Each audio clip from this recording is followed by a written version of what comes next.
train went around that corner and it hit a broken rail. Not a damn soul aboard the train had lived to tell a tale, but the cat came back. Very next day, the cat came back. Thought he was a goner, but the cat came back 'cause he wouldn't stay away.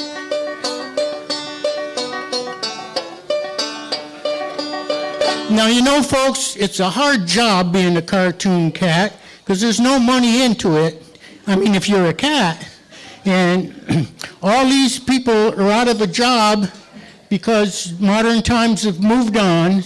Donald Duck he divorced Daisy, didn't he? It happens. Yeah. What happened to Mickey Mouse? Oh, Bollywood. The Mad Hatter's been collecting unemployment since what? 19th century? 1892. Yeah. Beetle Bailey, I don't know where he is. Who's that? And Batman's been playing a piano in a New York bar. So the cat decided to join the real world. He's given up being a cartoon cat. So he came to the real world, which everybody knows is Church Street in Burlington. But he got involved in, environmental politics and all like that. The neighbors spied on him, seeing him hugging trees. So they reported him to the police. I'll report you to the police. So the neighbors reported him to the police, and he went to court. He was accused of being an environmental terrorist, but they couldn't prove it because they accused him of wanting to have clean air, clean food, no chemicals in food, clean water, and that earned him being deported to the People's Republic of China. Where's my cat? That was laying around the house. He's got a lot of... So they deported the cat without delay to the People's Republic of China, where they'd hoped he'd stay.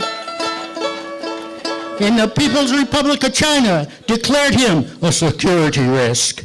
Also, he was against nuclear power in China, and he advocated for the liberation of child labor in China, where little 8-year-old girls make shoes for Nike, and they work maybe 15 hours a day. So they deported the cat without delay to the United States, where they'd hoped he'd stay. By the time he sailed half around the world, he fell in love with a little kitty girl, and the cat come back. Thought he was a goner, but the cat came back 'cause he wouldn't stay away. Now the cat got married and they didn't hesitate. They had a bunch of kittens, 5, 6, 7, 8. They all arrived at Mr. Jones's door. He had conniptions and conoptions, and he rolled around the floor 'cause the cat come back.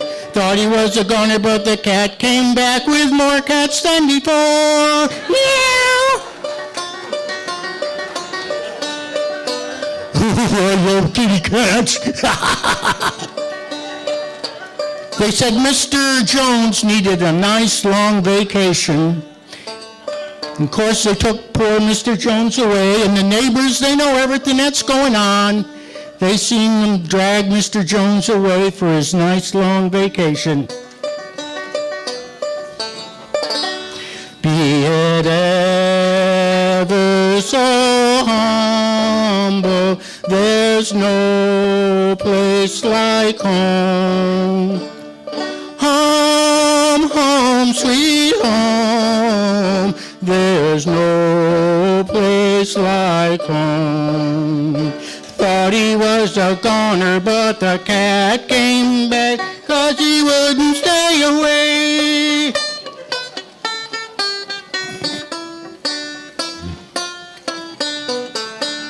Meow.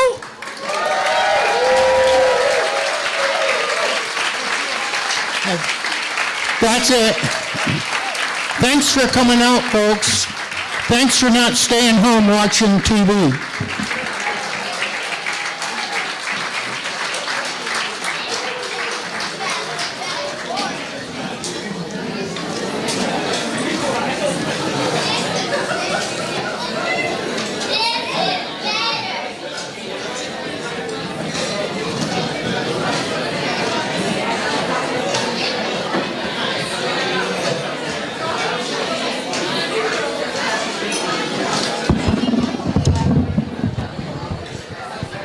So before you, it's a tough act to follow, I know, but the boring old NPA will commence, I believe.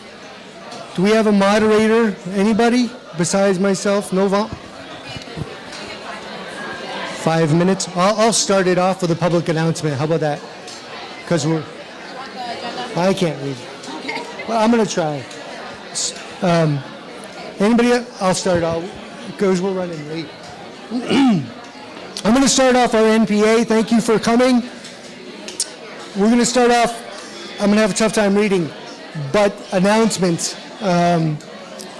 Salvation Farms. Oh, they can't hear me? Sorry. I was clipping it up. How many folks are planning to stay for the NPA meeting? Okay. Just so you know, this is just, I'm going to make this announcement at the beginning of every NPA meeting so we all have proper technical etiquette. This NPA meeting, in order to be a democratic process to its utmost, is being streamed live.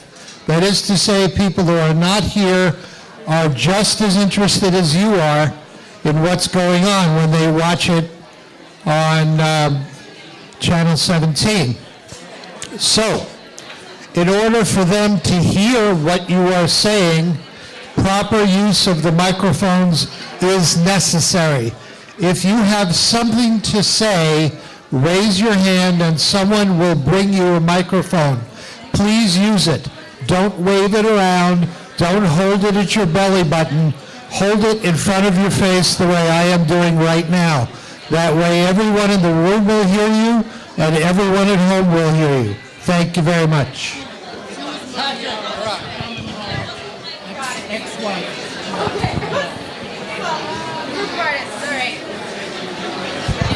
Hello. Ooh.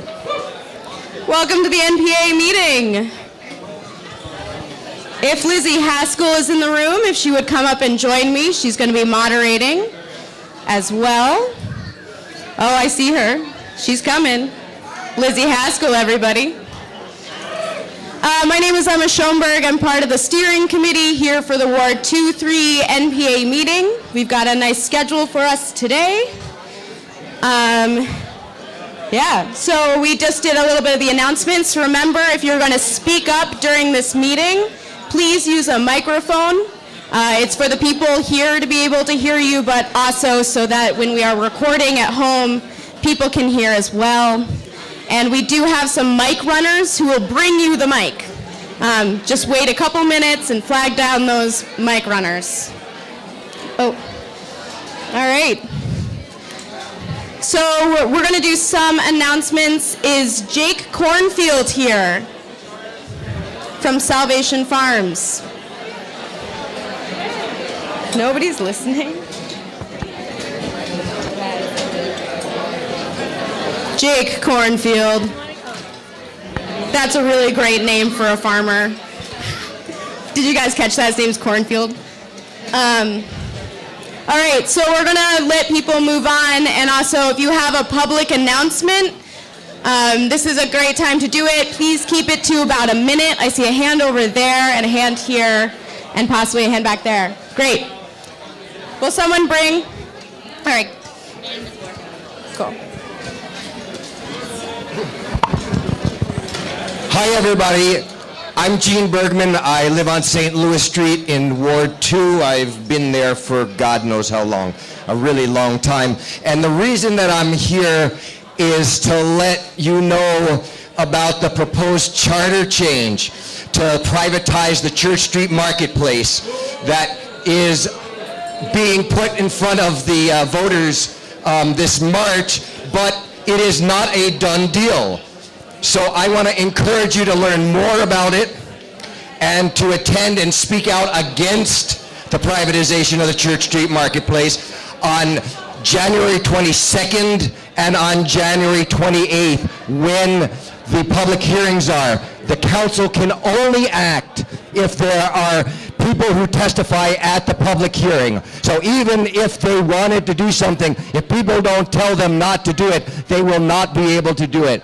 There are a lot of problems related to affordable housing and community spaces and the affordability of those, as well as also giving power over publicly raised taxes to a private entity that is controlled by a small elite section of those people that are affected.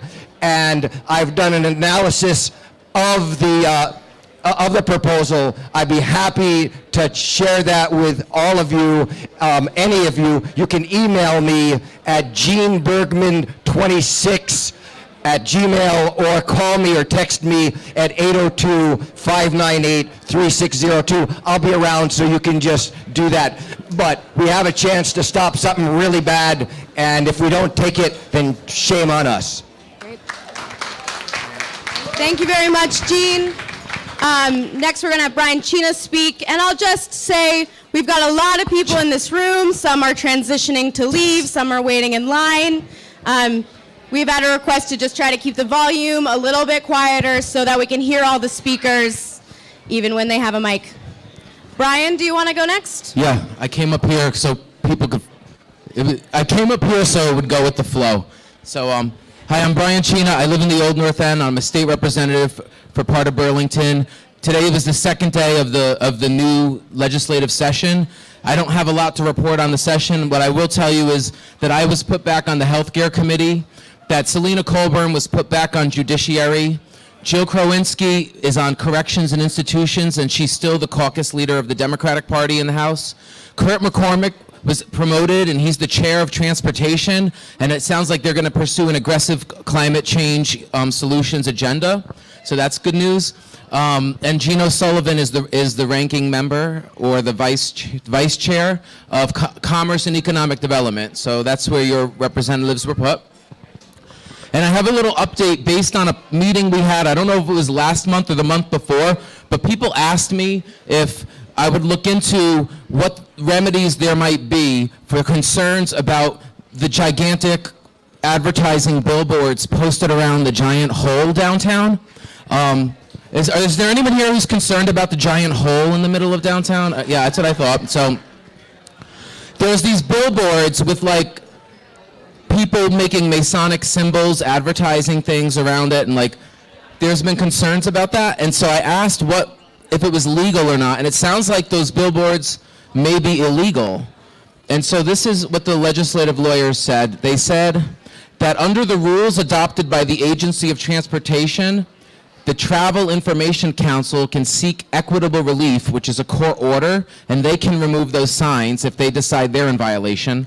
A second remedy would be under, and you can look this up yourself, but under 10 VSA subsection 497, the Travel Information Council, the Secretary of Transportation, or the municipality where the signs are located may remove without prior notice temporary signs that violate the statute. And then it's unclear if they're temporary or not. I think that's the question here. Like, it could be argued they're permanent, but another remedy is that it sounds like those three bodies could remove those signs at any time if they really wanted to. And then the third option is 10 VSA subsection 503 provides for criminal enforcement of violations of the chapter. There could be a fine of up to $100, up to 30 days in jail, or both. And the Chittenden County State's Attorney would have to decide if they want to prosecute under that law. So those are three legal remedies for the possibly illegal, maybe temporary, maybe permanent billboards surrounding the hole. And I don't know, personally, as a resident of Burlington, what I would prefer is if they took them down and put up murals of like artists, so at least we could look at art.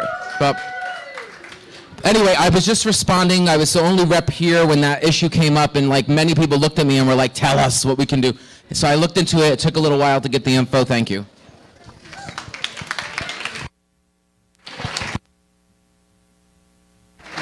Should I go, Emma? Yes, Terry. Hi. Oh, I can go. Hi. Hi, everyone. My name is Perry Freeman. I'm running for City Council in the Central District. Hi. Thank you. And on Sunday, I won the endorsement of the Progressive Party, which was really exciting just to see how many people turned up to that caucus. So yeah, thank you all. And so I'm a community organizer. I'm also a home care provider. I'm a renter in the district. We absolutely do have an affordability issue. One of my main priorities is, tackling this affordability issue through addressing, the rising cost of housing, as well as, we have stagnating wages. We need to raise the wage. And beyond that, I'm, very passionate about addressing our climate impact. I think Burlington has a long history of being innovative, I really do believe that Burlington can lead the way in terms of, kicking our habit of being on fossil fuels. We can expand bike lanes, we can expand access to buses, we can just, generally eliminate, waste and pollution. I think that's the direction we need to go in. Beyond that, I think there are a lot of issues that people are passionate about. Brian was just talking about the mall. I'm super happy to talk to people about those and how I would have voted or what my opinion was on those issues. And yeah, beyond that, I'm just really excited to talk to all of you and meet the residents of this district more and hear about what you all are passionate about. So yeah, thank you so much. Great.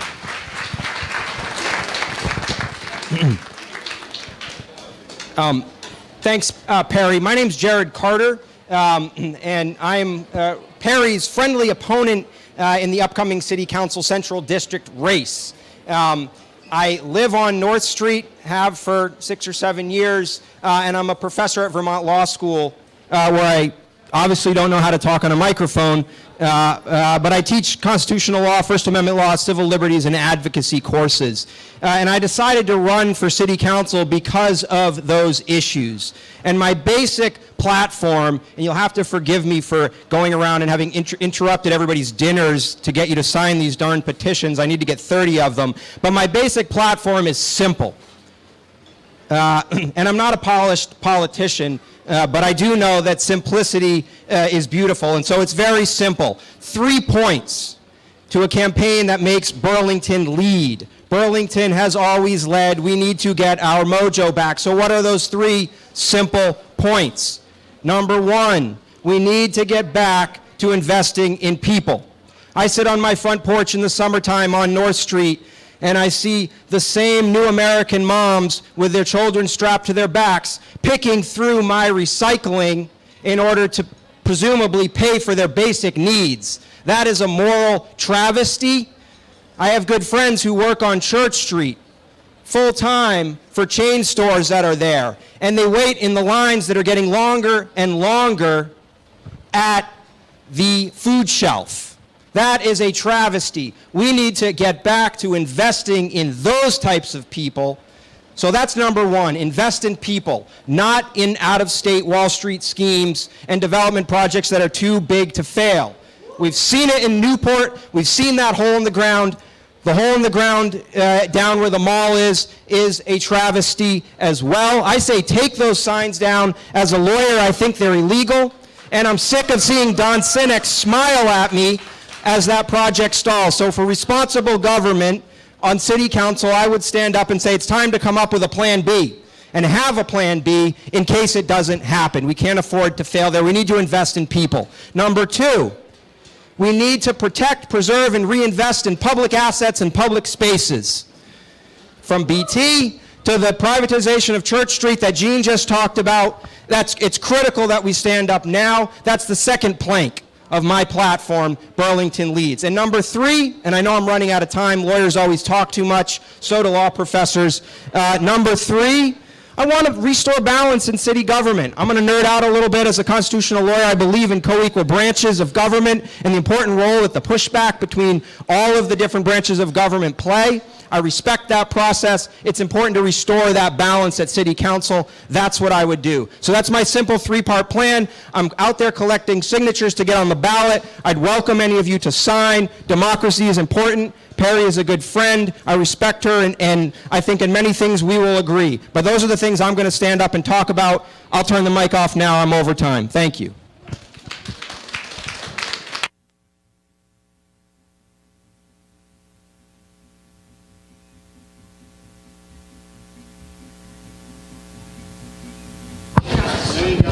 Now.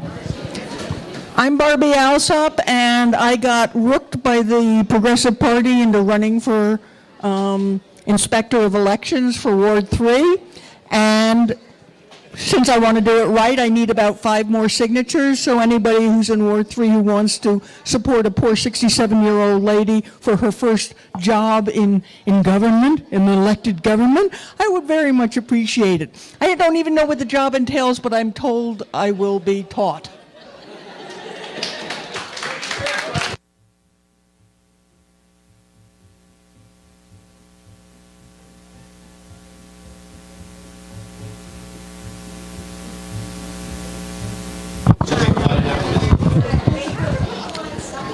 Hi, my name is Matthew Ennis, and I'm working on the issue of City Hall Park in Burlington. We're trying to get the issue on the ballot in March about City Hall Park. We object to the city's plan, and our plan would be less invasive, and we need signatures to get it on the ballot. And so if you're willing to sign our petition to get it on the ballot, I'd appreciate it. And also, we need people to contact their councilors and the mayor to put pressure on them to put it on the ballot. Thank you very much. Petition. What's it? I'll sign the petition. Oh, thank you.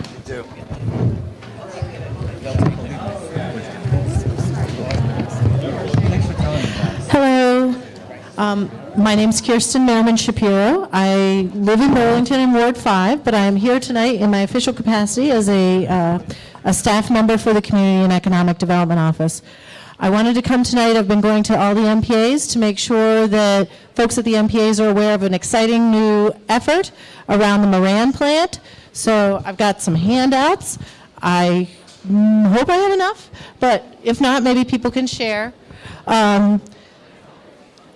There'll be a Parks, Arts, and Culture Committee meeting, which is a subcommittee of the City Council, later in January.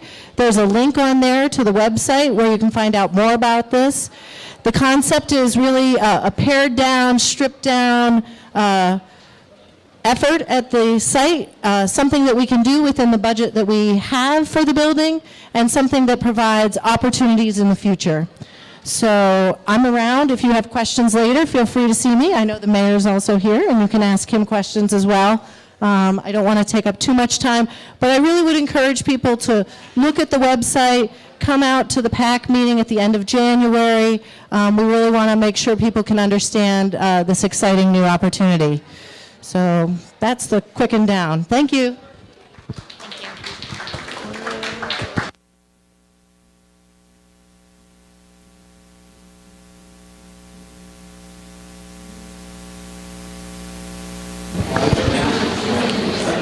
How's that? There we go.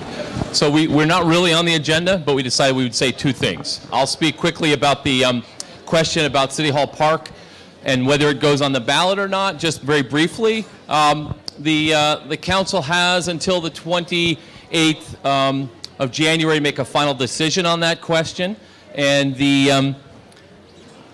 I would say the council's pretty divided. Myself, and I'll just speak for myself, even though we went through a long process and even though there was a public or an ad hoc committee created to look at the pros and cons, there is a clear public sentiment that we revisit the issue. And I know it's difficult, and the city has spent a significant amount of money, but I think as elected officials, at some point we do have an obligation to take what constituents and voters of the city are saying, which is put this on the ballot, let the voters debate and decide what happens. So that's where I stand. I can't speak for other councilors, but there are a number of, I think, councilors that are still undecided on this issue. So I just wanted to put that out there. Another issue that was voted on to put on the ballot. So I am also with Brian on the City Hall Park. I do support putting it on the ballot. Another issue that we dealt with on Monday night is another issue, another advisory question about single-use plastics that you'll see on the ballot. Whether or not you support banning single-use plastics in Burlington, it's an advisory question, which we have the capacity to do, and that's sort of similar to what the form that the Keep the Park Green initiative would be. Is this an opportunity to do an advisory question to really take the gauge of the public? So I think that makes sense to do it there, and I think it makes sense to do it also in City Hall Park before moving forward. So we said we would just say one thing. So I want to let people know that there's a senior center study committee that the city council created in part to kind of look at the immediate jeopardy that the Heidelberg Senior Center is in. It's off of North Avenue, and they lost some United Way funding and are kind of fighting for their life.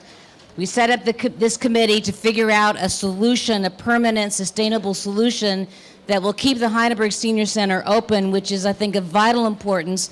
Many low-income seniors use that center and also the center in this building, which the city has already helped stabilize. We are also looking at citywide services to make sure that people can age in place and have a high quality of life as some of our population gets older. Our next meeting is next Wednesday, the 16th, out at the Heidelberg Seniors. No, sorry, it's here in this building, upstairs, from 10:30 to 12, and it's a public meeting, and all our minutes are online, and we're making good progress, and I think that we're going to have some kind of exciting plan coming out of it. Thank you.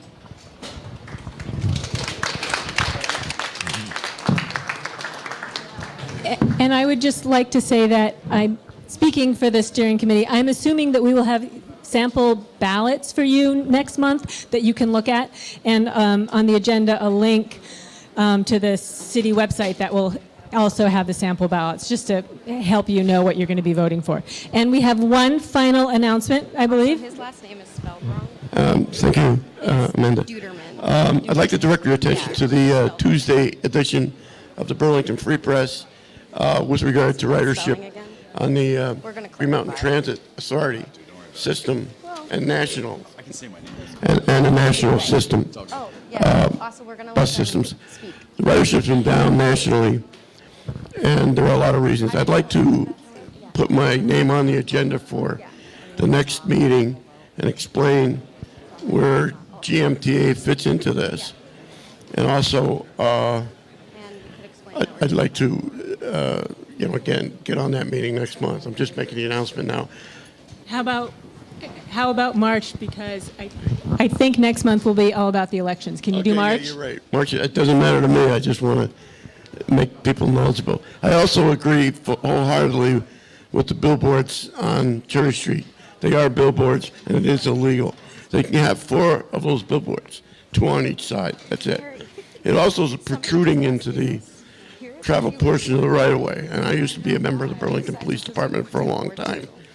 And we always had protruding into the travel portion of roadway, particularly in the wintertime, with guys plowing out the driveways, right here at Elmwood Funeral. And those are 2 factors. Thank you. Thanks, Amanda. Thank you. You're not. I knew that. Did you mean for the city council race?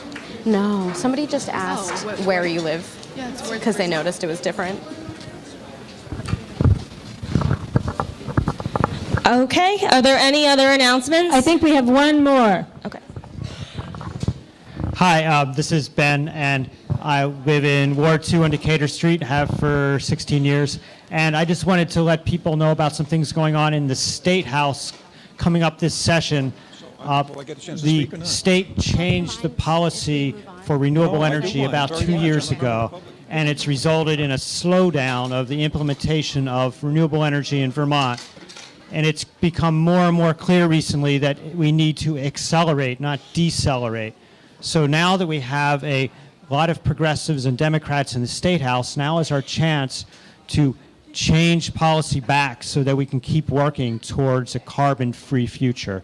So if you get a chance, contact all our state representatives and senators and let them know how you feel about it. Thank you.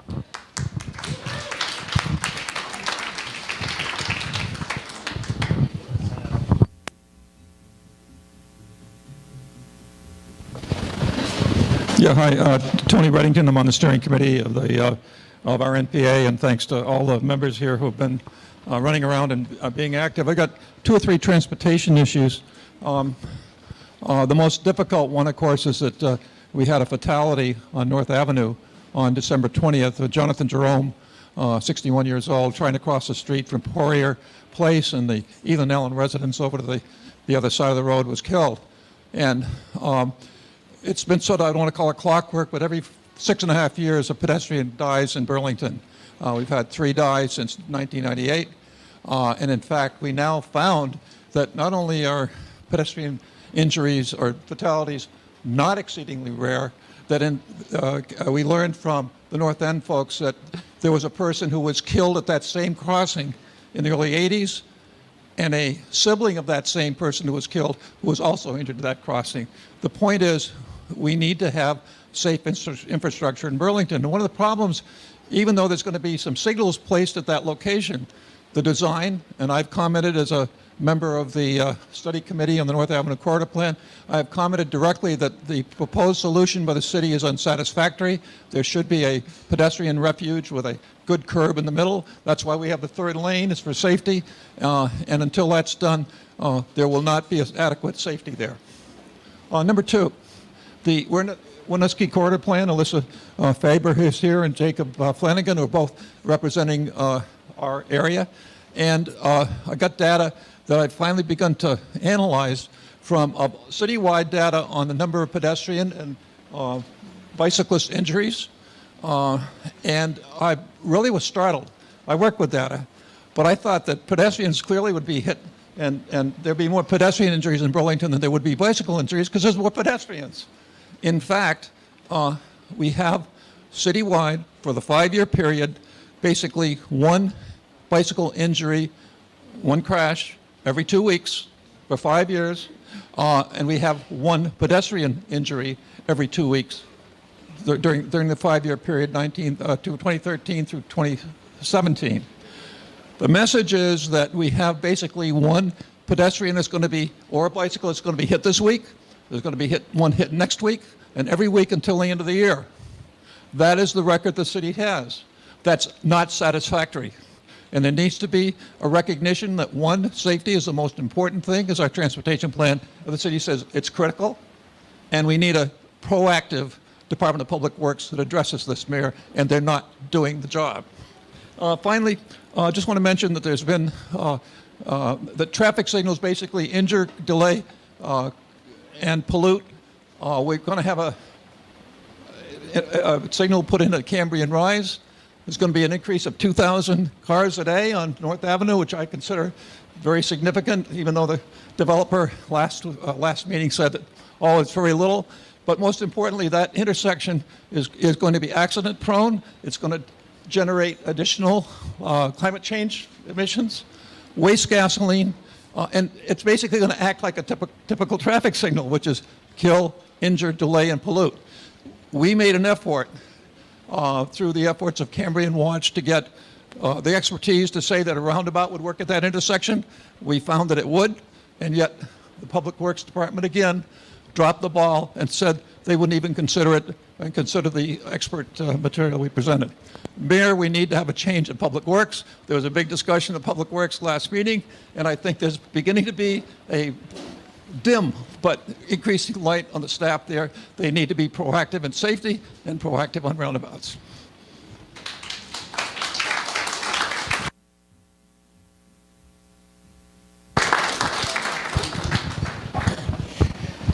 Tony, I appreciate your passion on transportation issues over many decades, and I wasn't planning on saying anything, but I do think since you've raised an issue that I think is on a lot of people's minds about pedestrian and bike safety, I'd like to it's hard for me to just sit here and essentially have the very hardworking people at Public Works who are very focused on these issues, and I think are making real progress to have their record, I really think, misrepresented. So let me just share a few things. We've just finished the 2018 construction season, and it is the second season in a row where more than 3 miles, or we're just a hair short of 3 miles, of sidewalks got rebuilt this year. Sidewalks, of course, have a huge role in probably the fundamental, basic element of pedestrian safety. We used to replace about 1 mile of sidewalk a year. For the last 2 summers now, we've been up to 3 because of the sustainable infrastructure plan that an overwhelming number of Burlingtonians voted for. And it's not just the sidewalk replacement. We're also expanding mobility on where there's displacement. We're using this new technology that saws down the sidewalks. You've probably seen it around town. That is another way to really expand mobility issues. So at that basic level, we're doing better than we've done in a long time. We also, through the quick build stuff, and there's a lot of misunderstanding what this quick build is about. Fundamentally, the quick build efforts, which I know some people don't love, some people do love, and I appreciate, especially in this part of the city, we hear lots of positive feedback. The quick build efforts are fundamentally about improving bike and pedestrian safety. We put these planters and bollards and paint down inexpensively in a way to experiment with, can we improve safety? And in 9 intersections across the city this past summer, which is way more than we've ever done before, we did exactly what you're calling on, Tony. We narrowed the length of exposure people have crossing the street by building out these bump outs so that people are protected and don't have to cross as wide a distance. It seems like this is working. We haven't quite put these stats out, but I believe when we have everything put together, you will see that bike and pedestrian accidents, which are, I'm not going to dispute you that we want 0 deaths, 0 accidents. My daughters and I almost got hit on New Year's Eve. Came very close to getting hit. It is scary stuff, and we need to do everything we can to reduce that, and we're working very hard at it. And it's hard to sit out here, Tony, and hear you suggest otherwise. I think the numbers are going to show that we're down by a substantial percentage in accidents on both bike and pedestrian safety for 2018, and that's a direct result of the work that people are doing. And I think as we think about that is, as more people bike, we are still down on the safety. So can we do better? Absolutely. Do we need to keep focused on it? Yes. But know that people are trying. Okay, that wraps it up for the public forum part. I didn't introduce myself at the beginning, so I'm Lizzie Haskell. I'm also on the steering committee. I live in Ward 3. Up next, we have the Community Development Block Grant Advisory Board vote. I got to serve on the advisory board last year as a mayoral appointee, and Andrew Champagne, who's also on the steering committee, but I believe he's sick right now, also served, but as the Ward 2 representative. So the Community Development Block Grant, for those of you that don't know, is a federal grant that's awarded to the city of Burlington. And this committee reviews all of the applications, and a lot of our local nonprofits or organizations apply for these grants. And then the Community Development Block Grant reviews them and gets to allocate the money where they think it goes best to. They meet, just so you know the expectations, you meet 3 times. There is a 4th meeting scheduled just in case you have to, but last year it wasn't necessary. And in between each meeting, there are a few hours you have to spend reviewing the application so you can go to the next meeting to discuss them. And Andrew Champagne's favorite part, he would want me to mention this, is that you get a dinner at the beginning. Okay, so from Ward 3, we have Kevin Duderman running and Jess Hyman. So if both of you want to come up to the front.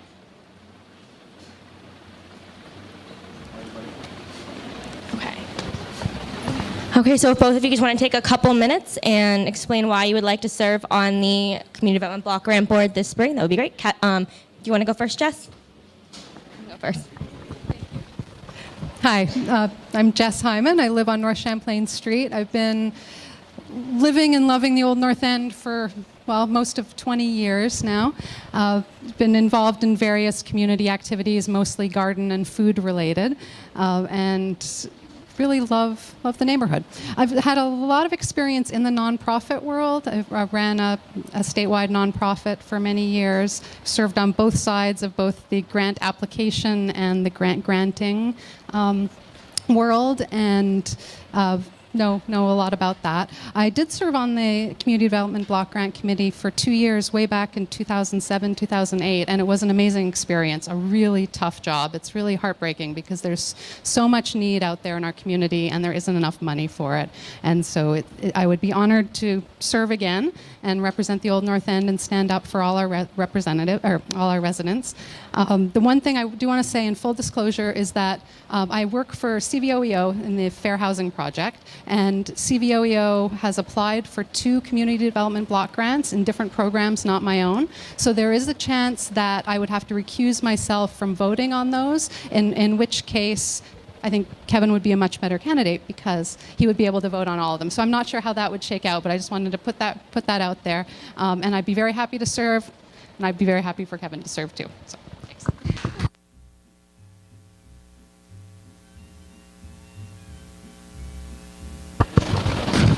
Yeah, this is hardly a cutthroat political race. My name is Kevin Duderman. I'm in Ward 3.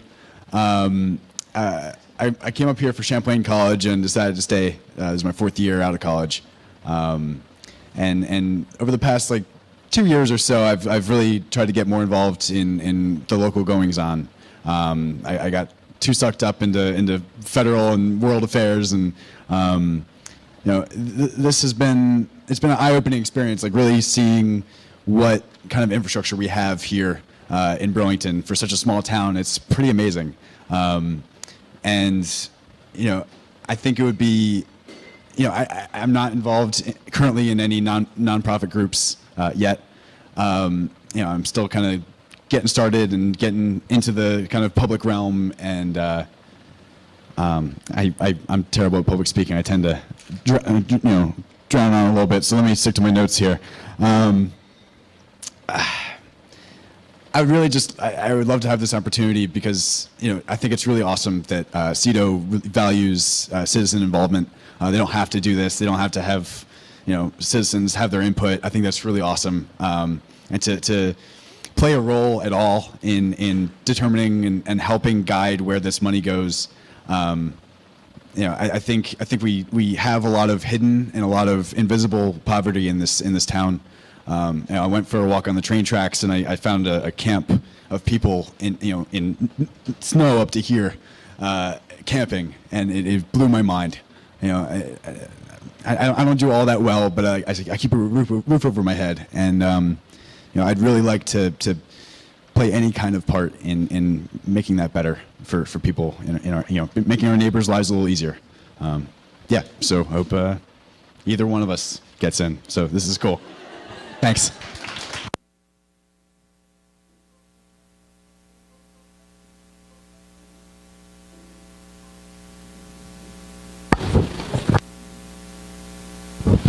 Okay, so you can get to vote between Kevin and Jess if you live in Ward 3. So if you do not live in Ward 3, please do not vote. And if you aren't sure which ward you live in, you can ask Vikas. He's ready to look it up for you. So is anyone not sure and needs to check on that? Okay, great. So if you live in Ward 3 and you would like to vote for Kevin, please raise your hand.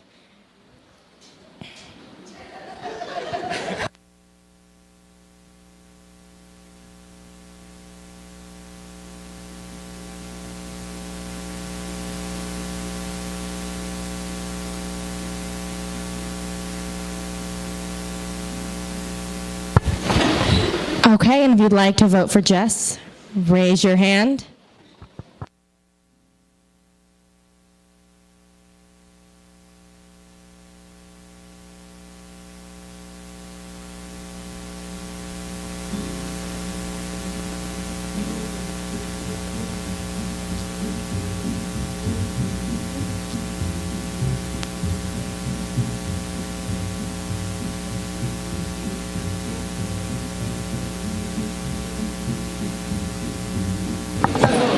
You just get one vote, so you have to always agree.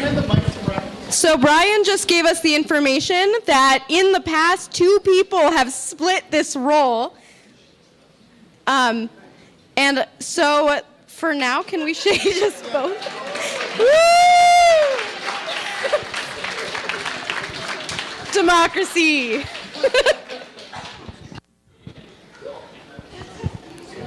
Okay, now we have Ward 2, and that voting is going to be a little bit easier. We have one candidate, Alyssa. If you want to come up and introduce yourself and talk a little bit about why you want to serve on the Block Grant Board Committee.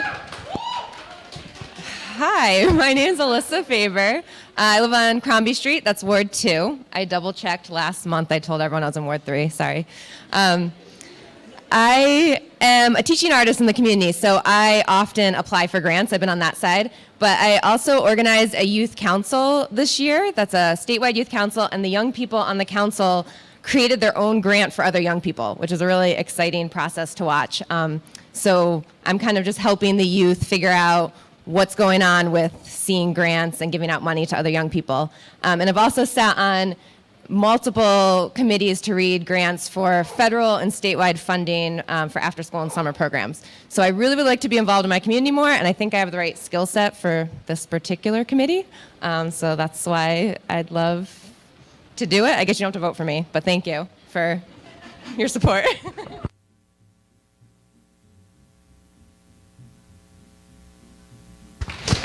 Okay, and this time, only vote if you live in Ward 2. And again, if you aren't sure, you can go check in with Vikas over there. Is anyone not sure? Okay. Okay. What street are you on? What's your street? Okay, so if you would like to vote for Alyssa, raise your hand. I think Alyssa won. It was 16 people. Excellent. So our next agenda item is landlord and tenant rights and laws. It's being presented by Sandy. There you are. You were hidden. Sandy, and it's Baird? Yes. Baird. Yeah. I have one, I guess. No, I don't need to. Hi, good evening, and thank you for inviting me to be here to talk about a little bit about landlord-tenant law. I'm not a member of either Ward 2 or 3. I live on Loomis Street in Ward 1, where I've lived for too many years to even think about, but I've lived there for a long time. But I'm also a lawyer, and I became a lawyer through studying with another lawyer for 4 years. And I just want to mention that because that's an alternate way of becoming a lawyer. If anybody's interested, you could talk to me about that. It means studying for 4 years with a lawyer who supervises you, taking the bar, which is not easy, but if I can pass it, anyone probably could pass it. So anyway, I mention that because of that, I do a free legal clinic every Saturday morning. It's called the Pro Se Legal Clinic, where I try to coach people to do their own legal cases in court, which is absolutely essential because lawyers cost too much money. And so most people end up, particularly in family court or in landlord-tenant cases, and they must represent themselves because they simply can't afford a lawyer. So for a landlord-tenant, for instance, the landlord most always has a lawyer, of course, and the tenant most often does not have a lawyer. So I see a lot of tenants coming to see me in my legal clinic where I try to help them get through that legal process of staying in their homes. I must say that there's a very important book on the subject of evictions right now by a professor, I can't remember where he's from, his name is Desmond, who wrote a book called Evicted. And if anybody wants to understand what's happening in this country about landlord-tenant relations, they really, really should read that book, because the author's contention is that as black men were locked up during the mass incarceration era, that was actually done basically under a president that we all maybe liked, but anyway, that was Bill Clinton. Under that period of time, there was mass incarceration of black men, and then black families lost the fathers of their families, and so black women essentially were locked out. And of course, it's not just black people that that happened to. It was white people and poor people all across the country that evictions skyrocketed during that period of time. And that's what I've seen also in my clinic, that evictions are happening all the time in our very wonderful city. But for poor people, it's not so wonderful. As someone mentioned here, there's a lot of invisible poverty. I don't find it that invisible, to tell you the truth. I think it's quite visible, and there's a lot of evictions going on in our city. And I must say that also I see deliberately, every morning I go to Dunkin' Donuts for coffee, and I see early in the morning piles and piles of homeless people all over our very great city. But there are lots and lots of homeless people living on porches and in doorways and congregating in Dunkin' Donuts, where at least they can stay warm. So I'm here tonight to talk about evictions, but I'm also here to ask if there are any questions, if anybody wants to know anything about landlord-tenant law, or if there's anything I can immediately answer. Before I say essentially, anybody have any questions, actually? Yeah, hi, Brian. Many years ago, you and I and others in the community pushed for something called just cause eviction. We did? We didn't get it. Yeah. We didn't get it. But I don't is it, remember. is it still an issue? Is that issue yeah, of no yeah, cause yeah. eviction pretty much a... Yeah, let me tell you what he's talking about. A landlord can evict anybody for any reason or no reason. People come to me and say, I didn't do anything. Why is my landlord kicking me out? Because landlords in this country, property rights are absolute, pretty much, with a landlord.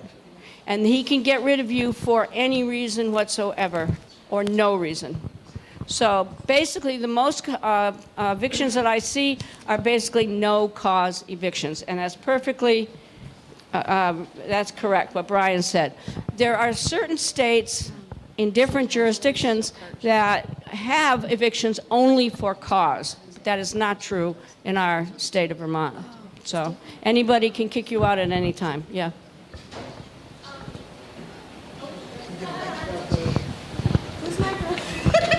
But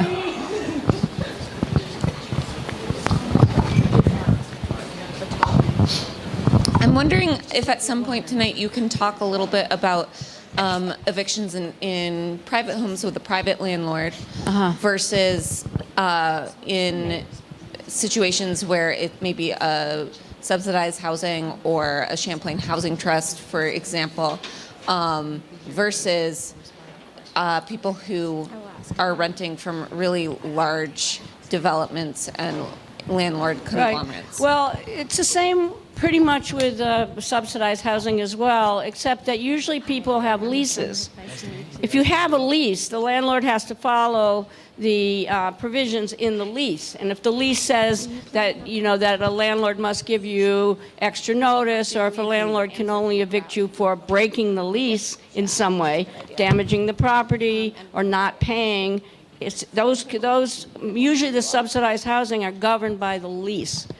Private landlords often do have leases also, and that would apply if you have a lease. But many times people don't have leases, and they can just be booted out with just proper notice. And the proper notice means that the landlord has to give you the time to move equal to a rental period. So if you pay the rent on the 1st, he can give you notice on the 1st to get out by the next 1st. Of course, you don't have to obey it. That's a trick. That is a trick. Not a trick. That's your right. Yeah. A case was made tonight that the signage around the Cinex hole is possibly illegal. Does the average citizen have standing if the city itself refuses to pursue taking the signage down? Does the average citizen have standing in the courts to demand that? I don't think so. That's not the same question about landlord-tenant. No, I'm not. I take your question seriously. I don't have that kind of expertise. But I would doubt that a normal citizen would be able to force the city to take something down like that, or to do anything about it. Yeah. I mean, maybe I'm wrong. Are there other lawyers here? Yeah, Jared. Sure. There is something called the writ of mandamus, which is a remedy that a citizen can ask for to force a state agency to take action if they believe they're legally obligated to do it and they're not. I don't know that it applies necessarily here, but that is one thing that would be an interesting law review article. Yeah, you're going to do it, right, Jared? Yeah, okay. Yeah. Yes, yeah. So Yeah. are you familiar with any other protections afforded to tenants in hot real estate markets like San Francisco and Seattle? No. No. Would you have any proposals then to help us get ahead of the curve and be a leader in protecting tenants? Well, I think what and landlords' rights, just to be clear, because it is an inequitable system currently? It appears to me that it's inequitable, yes. But I think a great progressive movement would be around this no-cause eviction. It would be interesting to me if we could eliminate no-cause eviction. And I guess we worked on it. Brian, how many years ago? That's what I mean, you know. I've been on Loomis Street for a long time. We also had a vote once, I believe, on rent control, and we lost that too. And right, yeah, right. Some cities do have rent control. You all know that, right? That rents are controlled, and in other words, tenants don't have to pay more. Landlords are prohibited from raising rents exorbitantly. That was New York City for a long time. We've never had that here. Although when Mayor Sanders was in office, we tried it, but it didn't fly. It didn't fly. Any other questions? Yes. So one thing that I see a lot with people my age is issues. How old are you? 30, but Okay. like people 30 and younger, is problems with roommates. Yeah. So like Oh. you're on the lease with somebody and they suddenly stop paying rent. This has happened to me twice, and it's happened to a lot of other people too. Sometimes if you're in a domestic violence situation and you are on a lease with your partner, I think it's a lot harder to get information about what to do in those cases. And when I've brought these concerns to landlords, they tend to tell me that I'm responsible for the other person paying. Do you know anything about how that can Well, be addressed? I actually, did I work on that with you? I had a case like that where it was a house on Strong Street where there are numbers of people living together as roommates. But two of the roommates were kind of in charge of collecting the rent and maintaining the property and then turning over the money to the landlord. And they were in that situation where one of the tenants were not paying. And so they actually were able to go to court and evict the non-paying tenant roommate, and the landlord allowed them to do that. The landlord didn't do it, but he said, you guys can do it. And you actually can do that, probably. Are there any other questions? And then I'll just say a couple of things about what does happen in eviction. Anybody have? Okay. What the landlord has to do is give you proper notice in writing that you have to leave. And that proper notice has to say, your rent is due on the 1st, so by the 1st, he has to give you proper notice through a letter to get out on the next 1st for the rental period, if you pay by month. If you pay by the week, it's complicated, because then he could say you've got to be out in a week. But it's the rental period. Now, if you refuse to leave at that point, and you have the right to refuse to leave, just don't leave, which is what legal aid would always tell you to do, wait until you get a court order. And that takes months. It takes months, because then the landlord has to, after he gives you notice, he has to file a summons and complaint in the court downtown on the corner of Church and Main in Superior Court. He files there and says, I want possession of my house back. Okay, you can request, which I did once, a jury trial on that. You can request, as the tenant, you can say, okay, I understand that he's telling me to leave. I'm going to wait till I'm served papers. I'm going to demand a hearing in the court, and I'm going to demand a jury trial. And that happened to me once. I kept that tenant in that apartment for a year, waiting for the final hearing. I'm not suggesting that anybody really do that, because it's damn uncomfortable. If the landlord doesn't want you there, he can make your life fairly miserable. But anyway, you can request a whole court proceeding which delays your removal. But once the hearing happens, the landlord asks the court to issue what's called a writ of possession. And that's very nasty, because the writ of possession then is served on the tenant with a sheriff, and he can actually remove your property and put it on the sidewalk. And then you're really stuck. So it's not a kind procedure, but it is a lengthy procedure. And you have the right as a tenant to ask for your rights and ask for a court hearing on that subject, which gives you time in some ways to get enough money to go somewhere else if you have to. Yeah. During the time that this court proceeding is going on, the landlord is still required to provide water, heat, Yes. electricity Yes. if that's part of the lease. Is that correct? Yes, if it's part of the lease, yeah. And he doesn't have the right to turn off anything either. You have the right to stay there until the landlord proves in court that he has the right to a writ of possession. So it can be a very lengthy procedure. It can also happen illegally a lot. And remember that that's illegal. If the landlord comes in and changes your locks, that's illegal. And you can actually go to court against him at that point. But nobody does, because guess why? Hardly anybody fights an eviction because they can't hire attorneys to do it. So if any of you or your friends or relatives get a notice for an eviction, you really should call me or legal aid right away. It's terrible to be homeless in this town. It's very cold, so don't do it. And yeah. Cindy, could you just finish? Because some folks think in the Yeah. winter evictions are not allowed in the winter. Yeah, oh, that's another myth. That's a myth.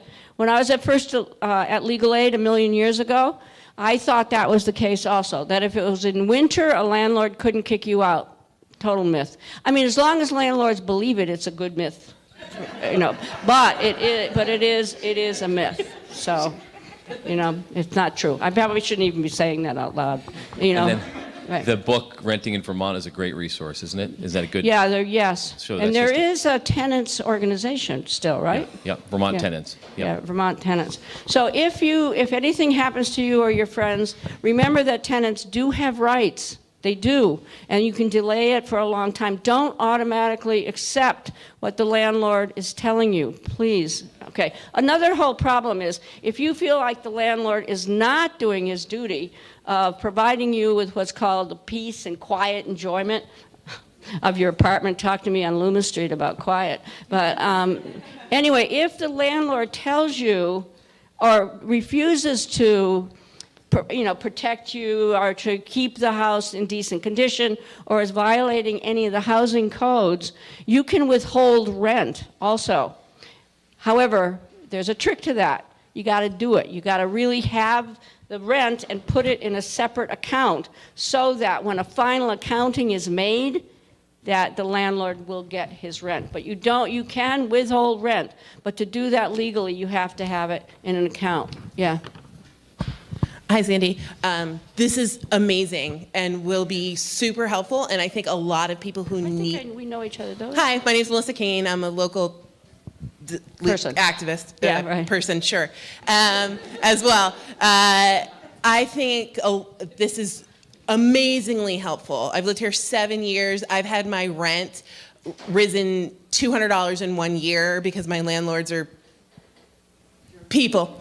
Right. But I think a lot of people in the city need this information and don't have it and don't know where to get it. Can we all, can the elected leaders here, can you, whoever, agree, let's set up a community meeting for this that is open to everyone, that is advertised as renters' rights meeting. Let's I'd love have to. that. That would be really fun. And It would be Ben, fun. wouldn't you be willing to donate the space for an evening for that? And Ben would be totally willing to donate the space for an evening for that cause to benefit the whole city. Thank you, Ben, for agreeing to that. So I'd be more than happy to work to help to put that together. But thank you so much for doing this, because you are absolutely saying things that for 7 years I've been like, I wonder if this is correct. So, or if this is fair. So if you'd be willing to help out with that, I think. And Hey, our look, I'm elected always willing. willing to help out, honestly. Thank you. And I do have that free legal clinic. And actually, I know that I could probably get space upstairs with the Association of Africans to have that kind of a community meeting. And we could also. have it in the gym too. So, Yeah. yep, let's do this, people. Okay, All right. great. Okay, any other final questions or thoughts? Yeah, hi, Kurt. Hi. Right now, under state law, there's a 60-day notice before eviction, right? Right. Do you think that should be changed? And there's any other changes to state law that you think we should be looking I at? think the 60-day rule is fair enough, remembering that notice does not mean that you have to get out. A landlord says you have to get out within 60 days, but guess what happens if you want to after that? What do you say to somebody who says, I got a notice from my landlord and I have to get out in 60 days? What would you tell that person? You have a right to ask for a court order.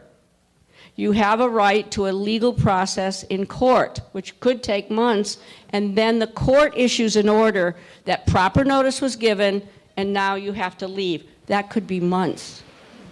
So Okay? you can stay beyond the 60 days. Yeah.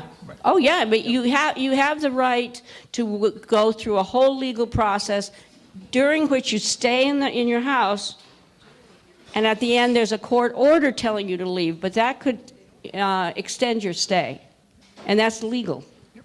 Okay? Anyway, it is important to know those kinds of things, though. Yes, anybody else? Yeah, hi, Amanda. I just have a question. So you were saying if you get a notice, Yeah. you can respond. And how do you respond, and how long do you have to respond? You don't have to respond to your landlord. What you have the right to do is the landlord to basically get a writ of possession. In other words, that the landlord gets possession of his apartment back. That takes a legal proceeding. So he says get out in 60 days, and you don't get out. I'm not advising people to break the law, but this is what the law is. 60 days notice, but you have, as a tenant, the right to ask for a court hearing about that. And you do that with the court, not with your landlord? No, you don't do it. Obviously not, no. The landlord has to serve papers on you. It's called a summons and complaint. And then you answer the summons and complaint, or I help you answer that summons and complaint. And then you can wait for a court proceeding to basically issue an order that you now have to get out. And as I told you, sometimes that court procedure can take, well, I did that for one person for 8 months. I mean, landlords don't like that much. That's why you don't know about it, right? I think. I'm not sure, but I think that landlords aren't going to publicize that very much. Okay. I have okay, a quick follow-up to what this gentleman asked about when he had one tenant that wasn't doing the, and then you mentioned that court costs are expensive. Yep. But the way that person, how would that person get court cost? Would that be? Who would get court costs? I'm sorry, this. Where? No, they had to pay the cost. And how much is that? Can you give me a cost, a ballpark? filing fee to file in the Superior Court, I think, is $225. And then you have to pay a share. No, the tenant doesn't have. The landlord files the papers to kick you out. The landlord pays a sheriff to deliver the papers to you. You basically, as a tenant, don't pay anything to go to court to respond to the landlord. Okay. And we're talking about the same thing about this. Right, no, man who these was were right. these roommates to roommate. They were Yeah. basically in the role of a property manager, and they had to file papers to get this other roommate out. Right. And they had to pay. I thought it's good to know these things because people who haven't taken things to court don't know what it costs. I You know what it. I'm saying? It's kind of good to learn that. No, I know it. They don't know anything about court. Right. Honestly, I found And then they're intimidated. Yeah.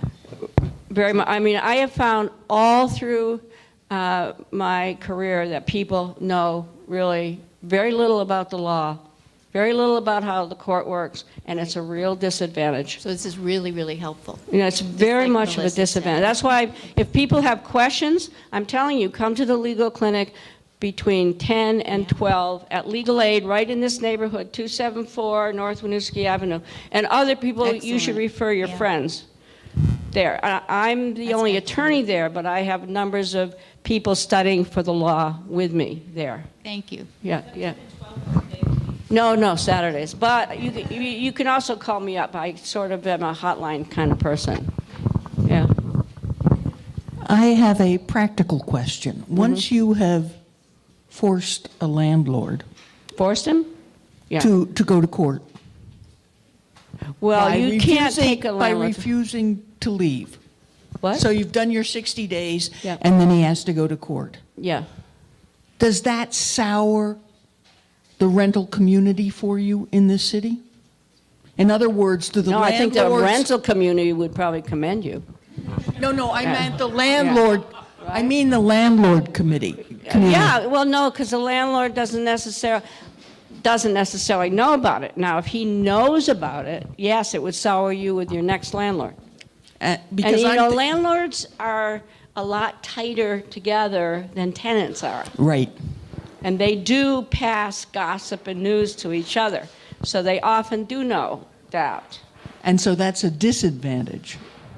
Yeah, but what are you going to do? Not Well- exercise your rights about it? You know, I mean, there's a lot of ways that you can sour relationships with the rich. Put it that way. Or with the property owner. Yeah, you're right. Probably. That's a great note to end on. Anyway, so remember, and it doesn't cost anything to come to the legal clinic.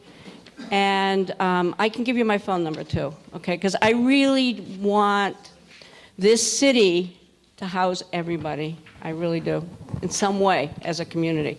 So if you get into trouble with housing problems, please call me or legal aid, okay? But my number is 355-4968, okay? Thank you. Thank you. Thank you so much, Sandy. Okay, up next we have a presentation from City Councilors Ollie Dieng and Dave Hartnett and Mayor Mara Weinberger on the current proposal for the NPA funding request. If you guys want to come to the front, come to the front. I feel like I'm at the airport.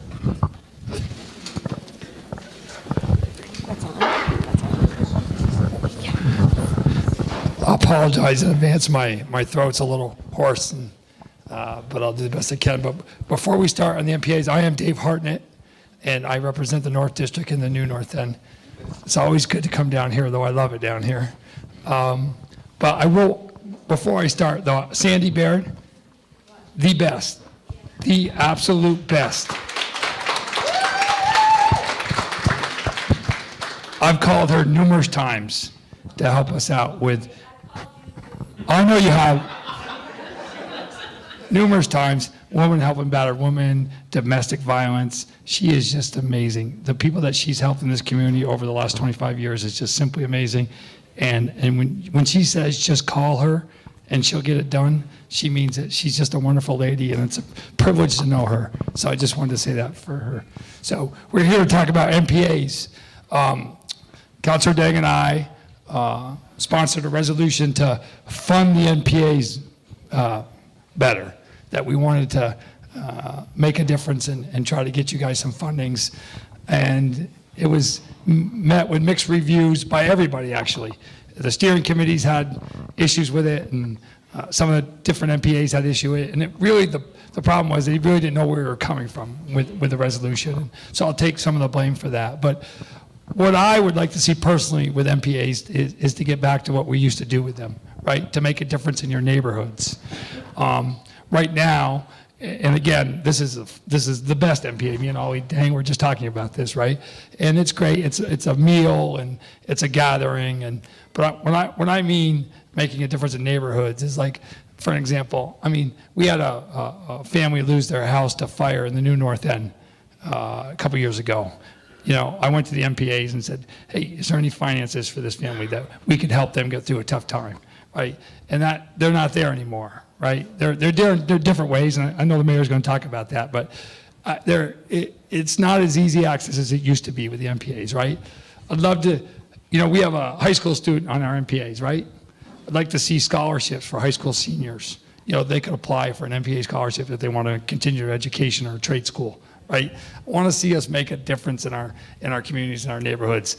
And the dinners are nice, and the speakers are nice, and you know, all those presentations are nice, but really what counts is when you go out and really make a difference in a neighborhood. And so I'm hoping that eventually we can all get on the same page. That's all I was trying to do. I wasn't trying to tell the NPAs what to do or follow a certain guideline or, you know, do what the city tells you to do. That wasn't what we were trying to do. We were really just trying to partnership with you guys to make an impact on people's lives, is the best way for me to put it. So I hope you pay attention to it. It's going to be coming back. I hope we can get support from all the NPAs and the steering committees. And things like this, you know, we take it for granted. It doesn't happen in every city and town around the country, what happens here in these rooms. It just doesn't. And we're fortunate to be able to do that here in Burlington. So just wanted to tell you that's where I was coming from. I'm going to turn it over to Councilor Dang now. Thank you, Dave. Councilor Harnett. Looks like this is an official meeting because Dave's so many good. great Dave's people are here. But I think I'm going to say thank you for having us to have these discussions with you. And also thank you for the great food. And I think that's the only reason why you guys have the mayor here. I don't know. I mean, it's been a year. We didn't see him in the new North End. Now we know the secret. We got a food and then we'll invite him. So he's a great guy most of the time. But you know, to be very real here, I think we need to make the distinction about elected officials and not elected officials. I run for office and I was elected. Dave Harnett did the same thing. We cannot accept in this city people who are not elected to always tell us what to do. I am going to be very frank, and I know Channel 17 is here. I'm not talking only about you, your steering committee, but I'm talking about all the steering committee members in this city. People do hard work to bring initiatives forward. It's not fair for people to try to put those initiatives down. We have a process problem, yes. We can improve those processes. But I don't leave my work, my family, to work with Dave Harnett and then see steering committee members sabotage that resolution. If you think about deeply, it was not really members of the council. It was people, because they didn't want this initiative to come from the council. To tell you the truth, there was another resolution that was going to come. It was from another councillor. That resolution was asking for something even deeper, to restructure all of these NPAs. I was against it. Dave invited me, we worked on it. But we all know what came down. It was not fair to me, it was not fair to Dave, it was not also fair to all the councillors who worked hard there fighting for this. It's not fair, I am upset about it. Yeah, the NPAs, these people, I'm telling you, not only about the NPA, but even City Hall Park, even so many different things. People work hard to bring forward, and there is always a group of people who want to come sabotage it. That's not fair. If we elected is to do the work for you, and if we work hard, you got to work with us. That's how Burlington can move forward. But not like Democrats, NPAs, I don't know, so many groups in this city. It's healthy sometimes, but sometimes it's not. I'm real here. I'm talking from the bottom of my heart. That's not cool. That's not cool. I want to also thank Mr. Brian Pine, Max Tracy, Jen Odell, for sticking with us to get the resolution forward. We fought very hard, 6-6. And it was not asking anything other than, let's open a process. Let's open it. We're not saying, yes, the first time we introduced a resolution, there was so much. And Tony Reddington, like right here, that Monday, I found him at a coffee shop. He's like, oh, this is too much. We want simple thing. We brainstormed right there and we changed the resolution. Right? Yes. It was good, and I don't know why it did not pass. I don't think it's kind of fair. Yeah, so I have other things, but I'm going to let the mayor talk. Thank you. Oh, and Ali, I wanted to, I just wanted to, I don't know, give my understanding and maybe ask a question. I think I wasn't really very involved, I think you know, but it was my understanding that a lot of the NPA steering committee members just weren't really, nobody had met about it, nobody really knew what it was. It seemed like it was changing, there were different iterations, and I think it was my understanding that it was more a sense of confusion and not really knowing what was going on that might have resulted in the lack of support. I don't know if that's right, but that's my understanding. No, I think it's a fair assessment. I will say this, though. I've been trying for 4 years, to get funding to NPAs. I've met with the steering committee 2 different times, the entire Ward City steering committee. I asked them to sit down with me, help me write a resolution, bring it forward. Okay, and I know people are busy and they get sidetracked in the whole, and both times, nothing. And so I did push the envelope this time a little bit. And I said, I'm going to go on my own. I've invited the steering committees around the city to participate and help me with this. For some reason, they couldn't get on the same page, and I know it's difficult, and I get it. And every NPA is a little different, and I understand that as well. I was just, as always said, looking for a little generalization, to try to make a difference in people's neighborhoods. So, yes, I was at a little bit of frustration on my part that nothing was getting done. And so I took a little bit of initiative and said, I'm going to do it anyways, right? And, when you do that, stuff like this happens. We get invited down here and people want to hear about it. And so sometimes it's not the worst thing in the world, right? Exactly, right? And now we're going to deal with it and address it. But, so that's, I think, in fairness, I kind of, forced this thing a little quicker than I think the steering committees wanted me to, actually. So I've been on the steering committee for, I can't remember, and I haven't read an email. I know you go to the all wards. It's a conversation we've had here, and funding more community outreach. I'm sorry, I am a member of the steering committee. The other members of our steering committee, Amanda, Tony, I'm sorry, I can't see anybody else. All the other steering committee members, there's only a couple of us who aren't here, super active in trying to provide for our community. We are elected officials. We are elected by the body here. It is a light democracy, if you will. We try to represent by getting Sandy Beard here, by inviting the mayor, encouraging elected officials to come. It isn't in the capacity to pass commanding resolutions at all, like you have. We are, with you 100%. I haven't seen or heard from you guys. I did send Ali, when you first got elected, an email, welcome to dinner.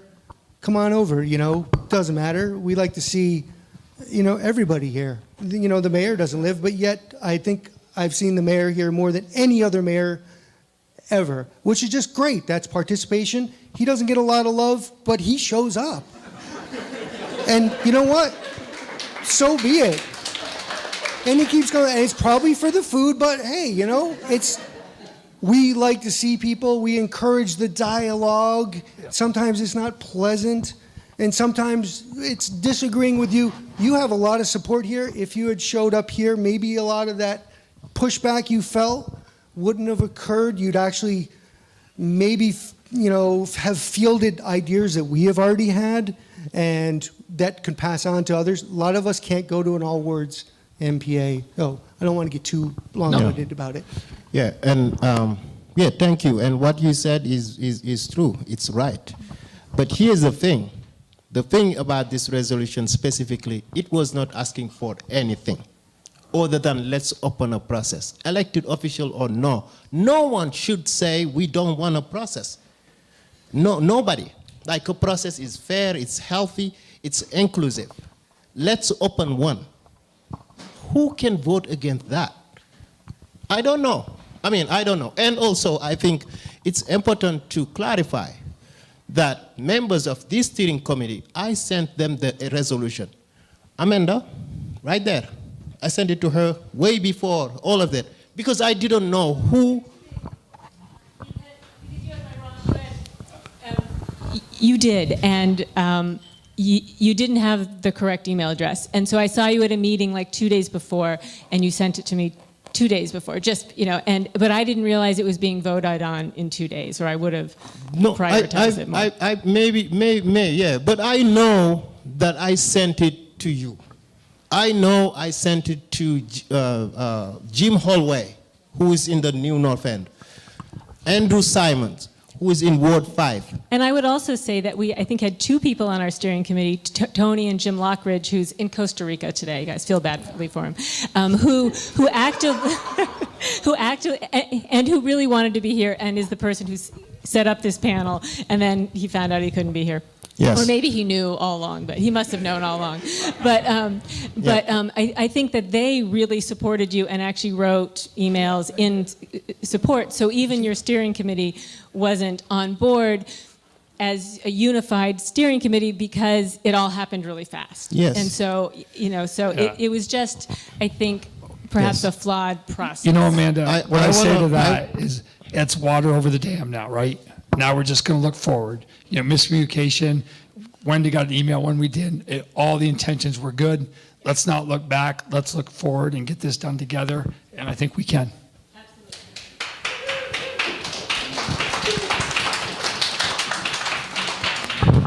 And just to contextualize this a bit, I apologize if this is getting a very in the weeds steering committee talking to counselors sort of discussion.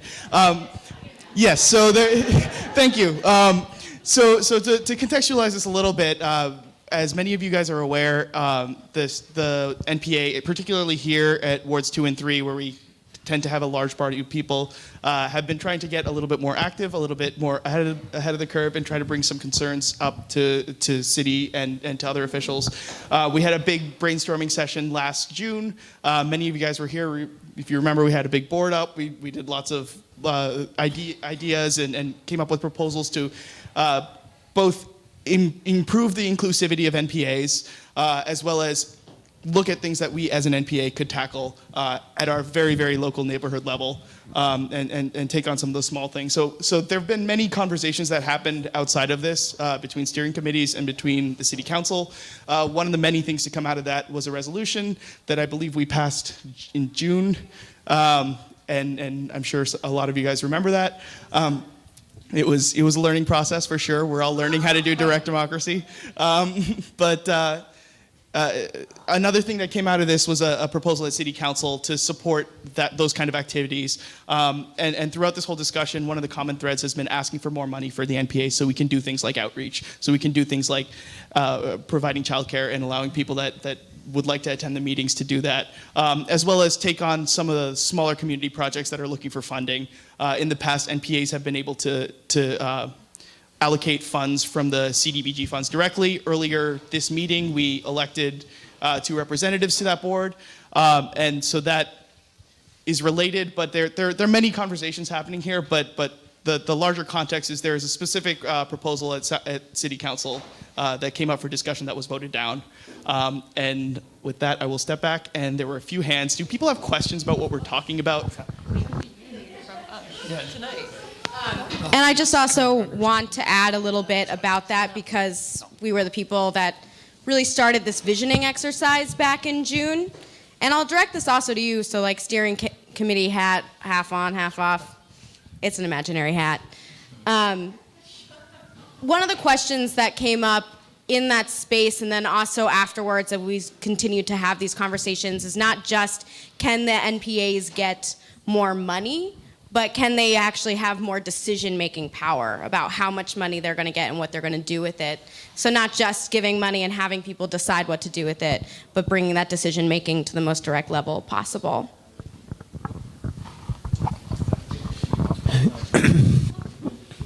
And Thank you. yeah, so I think mine actually might help yours, hopefully.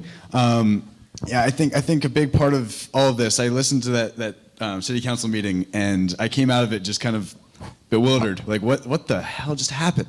And even right now, I mean, I feel like we started this conversation tonight just like kind of horse in front of the cart. I didn't, if I didn't listen to that city council meeting, I would have no idea what you guys are talking about. I think that it had something to do with CEDO funding NPAs. I wasn't even quite sure. Even listening to it completely and intently. And I think unless there's some sort of common trend of this sort of thing happening, different forms of sabotage and of shutting things down. From what I gathered, from what my impression was at that meeting, it seemed like no one was really sure what they were even voting on. And I know I'm sure that's frustrating. Obviously, you guys are frustrated, but just as a community public, I mean, I think contextualizing like he did, and asking and kind of providing that sort of context for what we're even talking about here, I think is really important, because I think that is actually kind of the core of this whole issue, that like things aren't being framed and aren't being like properly brought forward. I think that's. I just wanted to, if you guys wanted to, please just like kind of give us the quick and dirty, so we even know what we're talking about. Thanks. And I just want to, I mean, I don't know anything about any of this other than what I'm gleaning from this, but I really want to get back to your comments at the beginning, Ali, because I'm really feeling uncomfortable. What I think I heard you say was that elected officials should have kind of more power than the constituents who elect you, and that it was bothersome to you that people would rise up and try to infuse their own thoughts like the City Hall Park. And I just want to make sure, because in this very flawed democracy that we live in, which is largely flawed because of the capitalist basis of it, we the people absolutely are integral to making sure things go ahead. For example, our highest administrator in this country, just because he was elected does not mean we should not be rising up and voicing our concerns. So I just want to give you an opportunity, because what I heard you say, what I think I heard you say, made me feel really uncomfortable. So if you could address that, I would appreciate it. And just, I'm going to do a little moderator check. We are at 5 minutes of 8. This meeting has scheduled to go till 8, but this is an NPA, which means we'll probably be here till 9. We've had a beautiful agenda tonight. Thank you, everybody. And also, I'm just going to summarize, I heard some things from the crowd of just really giving some bullet point backstory and then responding directly to some of the questions that have been asked. Thank you for your question. And I think it's all about what you just did. Seeking understanding. That's what it is about. What I said is very clear. We are elected officials. We run and we were elected. But what I cannot accept is like people who are always in the back and just try to sabotage the work of elected officials. I am all about community. I am all about process. And I am all about equity, and also you open a fair and open process for everyone. Community involvement matters. Reason why I put my name and worked with Dave to bring this, to support the NPAs. Because you are political, you should not do politics. To me, it should be about bringing people together, gathering their thoughts, their needs, and bringing those needs to now the elected officials or to the mayor or people who are elected said, this is what we want. This is something that we don't want. You guys, the work that you do is more important than the elected officials, because you're at the ground level, you understand the needs, and those needs, people are very smart and educated. They can craft them in a way and said to their elected officials, here, we want you to do this. But if elected officials do the work and bring it forward, there are people who come and say to their elected officials, don't vote for this. People voted against it because their steering committee members told them to do so. I am here, Channel 17 is here, and what I'm saying is it is important. If you let people, give them the power to lead, allow them to do so. I think specifically for this resolution, I did not feel that way. And it's not steering committee members here, it's all the steering committee's members. And for the specific resolution also, NPAs were divided about it. For example, 3 people showed up from here to speak in support. My own NPA, people showed up to support, right? But other people were in the background to sabotage it. I think what you do, again, is important. It's needed. Because if NPAs don't exist, the mayor, the councils can do whatever they want. And I gave example to the City Hall Park. The City Hall Park, I love that plan. I love it, and to me, if I had the power, we will move forward today. But I cannot ignore the 3,000 signatures that was gathered reason why I'm going to vote to put it on the ballot. So I think you understand where I'm coming from. Thank you.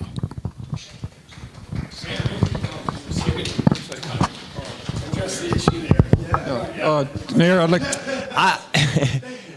Mayor, can I speak first? I want to add context to what Kevin said because context is important. Right now, this all grew out of the fact that we get $400 each ward every year to spend of city funds, and we use most of it to divide between the community dinner, which we've enjoyed tonight, and to pay towards the usually free space, which we continue to get through through Bergstein, Ben Bergstein. My son's name is Ben. I should be able to remember that. And so we make a contribution there because we're not charged. He does. This is free space for us tonight. So that's the context. $400 each year for us to spend, and I think each of our wards spends it wisely. The proposal, the only basis that we went forward in talking to David and Ellie and the mayor or whoever was 2 summers ago. There was a decision by the all wards that we really needed some more funds in order to even provide a minimal amount of activity and to meet some of the needs and opportunities we have here in each ward. So what happened? We passed a resolution at the all wards, which is a good organization, and that resolution was brought back to this Ward 3 and Ward 2, and we also passed a resolution saying we want to seek more funds from the city in our budget. So this is basically was a request for an increase in our $400. That's the context. When I met Ellie on a Saturday morning, I think it was Monday morning that we met by chance at a coffee stop, there was a couple of resolutions running around, and Amanda's absolutely right, it was confusion. A lot of us steering committees were never informed or never involved across the city. It wasn't just our wards. But here's a live resolution that's going to be talked about tonight. And what could I say and what could I represent as a steering committee member or a member of these 2 wards who voted for that same resolution? And I said, simple, we're just looking for more money. I can say that, but I can't say anything more. I can't say how much. I can't say what it could be used for, but generally we wanted an increase in the budget. That gives you a context for what became a very difficult day for Councilor Lee, for David Hart, who's been a really solid supporter of to a great extent. And but so the problem was basically the context was it was very confusing, but it was a very simple issue involved. I'll also just add a little information. In June, we did also decide to give some money to the Ramble, which was the first time we've done that. And I just wanted to let people know that. And I think to wrap this up, I'd love to give the mayor a chance to speak. He's been very patient. And then a few next steps I think would be helpful. And then we'll be done. Great. So thank you, Tony. I think Tony did a pretty good job of summarizing the kind of issue as I understand it. The specific debate that happened at the council meeting that night, I actually don't think I can be the one to really describe that further if that's what's being asked for. But I think it's maybe best. I think maybe enough time has been spent on that. Let's talk about the heart of the issue, which is, which is an interesting issue, and there's some confusion about it. And let me share my thoughts. So first of all, Tony's right. Every ward gets $400. So there are, I think there's $800 for the Ward 2-3 activities, and most of the NPAs are combined like that. And the issue that did surface late in the budget process last year is when I kind of remember it first kind of bubbling up was a proposal to increase that, which was certainly not unreasonable. I think people on the council were open to. At the same time, there was some sense among people who are kind of looking at this issue, and we do grapple with $400 issues at the Board of Finance. Sometimes we're grappling with much larger ones, but we try to keep, we have a budget that is pressured all the time, and we try to be careful about what we're budgeting. And what is sort of interesting is that this NPA is unusual. This NPA consistently uses all its funds and does great things like these community dinners. And I will say, to be very clear, I do love the food here. I think it is awesome, and that is a big part of the reason why I enjoy coming. I also like being here because you are unique in the community that you've created here, and that you have the Cranky Show, and that it's. I always learn things when I'm here and want to be here, and I appreciate Patrick.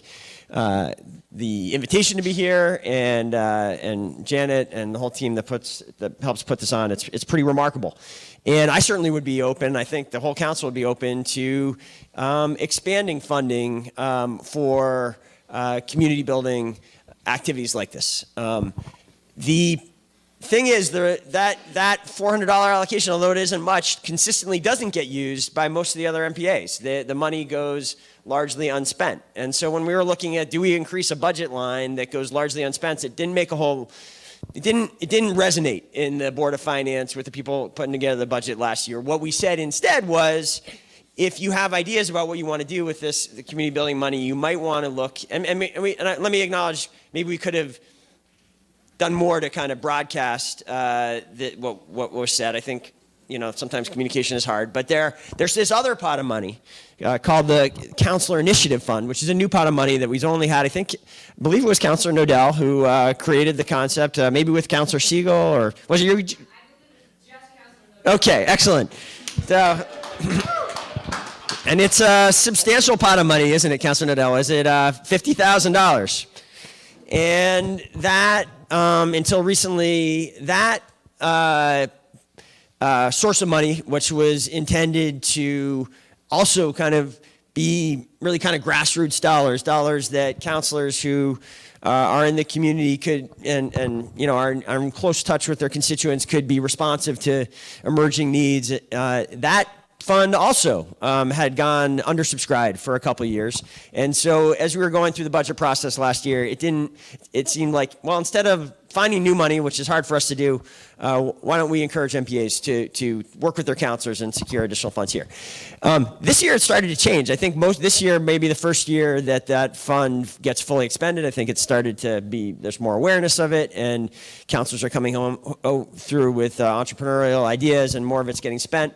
I certainly would be supportive as we go into the next budgeting year that we look at kind of formalizing some kind of what I don't think I still doesn't make a whole lot of sense to me, I guess, is to just, given that some MPAs don't use the dollars, I'm not sure, I mean, I probably could be convinced otherwise, but to me, I'm not sure, again, just increasing the budget line makes so much sense. Why not create this MPA-focused additional kind of pot of money that individuals, MPAs that have ideas can come forward with and propose what they want to do with it. And I think that could actually be good for MP. Instead of just everyone getting a blanket allotment, MPAs like this one that are very active and that have ideas and that want to do things, you would be rewarded for that initiative. So those are sort of my thoughts on that issue. I do think it's worth noting, I'm glad it was clarified, there is this sort of lingering notion that somehow something was taken away from the MPAs in terms of this funding concept, and I'm not as good a historian as some other people in the room. I believe when that notion comes up, what people are talking about is the CDBG dollars, which the MPAs did used to have. And CDBG dollars is a substantial amount of money that we get. It's a couple $100,000 right now that is really available for sort of general purpose community. It's money that really has to be spent on initiatives that help low and moderate income people. There's a lot of rules around it because this is federal money. But it is, I think, a way that Burlington is somewhat unusual and has kind of pursued a community budgeting effort over a long period of time. And frankly, in most cities, that money, cities get this money. It's the only money that cities get directly from the federal government. It's kind of interesting. Like, just about the only money, right, that we get directly from the federal government. Almost everything else goes through the state. This is a special city fund, and I will tell you, in almost every other city, that money is considered the mayor's money. That is the mayor's fund, and the mayor does all sorts of whatever he wants with it, or she wants with it. And That is not the way Burlington has operated for a long time. Sometimes the city administration does go to this body and request support for various initiatives, and those proposals get, I think, some deference coming from the city, but they're certainly not. They're not automatically rubber stamped, and I just hope people, as they're thinking about how do we move more in this direction of community-based budgeting, are aware that we, to a significant degree, have some of that, and it's kind of awesome to be here tonight and see you actually have a semi-competitive race for wanting to get onto that board. It's a board that does a bunch of hard work, and it's great that people want to be on it. I think it makes sense that we do it that way, since there is a fair amount of work to be done. Instead of, it is a committee that gets staffed, and so I think that was a change that makes sense. I haven't really heard anyone suggest we should reverse that. So I just wanted to speak to that. And that change, I will say, was made a long time ago. It was made a long time before me. It is not something that sort of been done recently to work against the NPAs. In fact, and this gets to the last thing I want to say, is I do think there's a larger issue of how the city, as an organization, works with the NPAs. I think there is frustration on both sides of that relationship. I think there is a sense that somehow city administration and maybe the council is not as responsive as we should be to NPAs. I will share there is at the city staff level sometimes a feeling that it is very hard the way the kind of current relationship works for staff to engage NPAs in a way that is satisfying to them.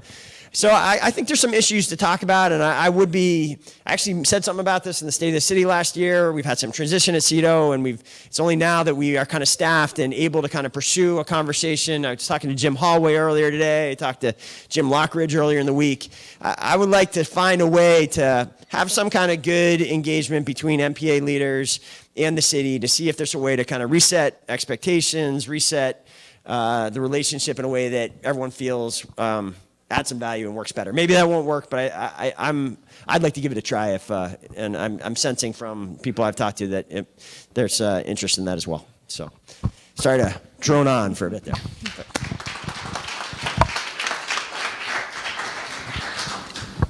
I have a question about, I guess, Jane Nodell's fund, that initiative. So we just talked about the community development grants, and there's some of us going to read those grants and decide. How does that money get decided? There's a committee. Basically, the way we've organized, there's a committee. The committee is a formal committee of the city. It's the Board of Finance, which is made up of always the mayor and then 4 councilors. So the mayor, the city council president, and then 3 additional councilors that are appointed at the beginning of each year. And that is the body that has sort of taken proposals and evaluated proposals to this point. Isn't that accurate? Yeah, great. The way it's worked to date is that a counselor puts together a proposal, sometimes working with community members, brings it to the Board of Finance, which is the body that the mayor just described, and then it also gets approved by the full city council. So some examples are the dumpster days, where we get a dumpster, we put it in the parking lot at IAA, and people can dispose of large items for free and recycle items and so forth. So that's been something we've been doing on a regular basis. Yes, we went out to the New North End as well. We also, this year, I think we get, how much money for Highlight? $20,000, the new New Year's Eve event. So that's the way it's worked. So if anyone's interested in tapping that pot of money, I think talk to any of the city councilors and we can put together a proposal, although all the money for this year is spent, which is good. Yeah, it's all spent at this point. And one of the things I want to follow up on, I think from conversations at the All Ward meeting, and I would say the All Ward NPA meeting is all the steering committees from all the different NPAs, and anybody is welcome to come. Pitt is our ringleader. She's like, it's like herding cats. It's kind of hard for her, but if anybody is interested in coming, you don't need to be on a steering committee to come. So everybody is open. It's an open meeting.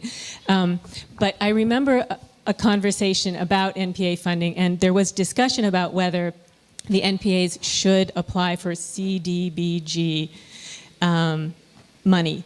And I'm probably sitting. And I think there was a decision by city councilors who were there. Dave often goes to these. They're up in the New North End, so I think it makes it a little easier for him. And we've talked about moving around, but he is really good about always coming.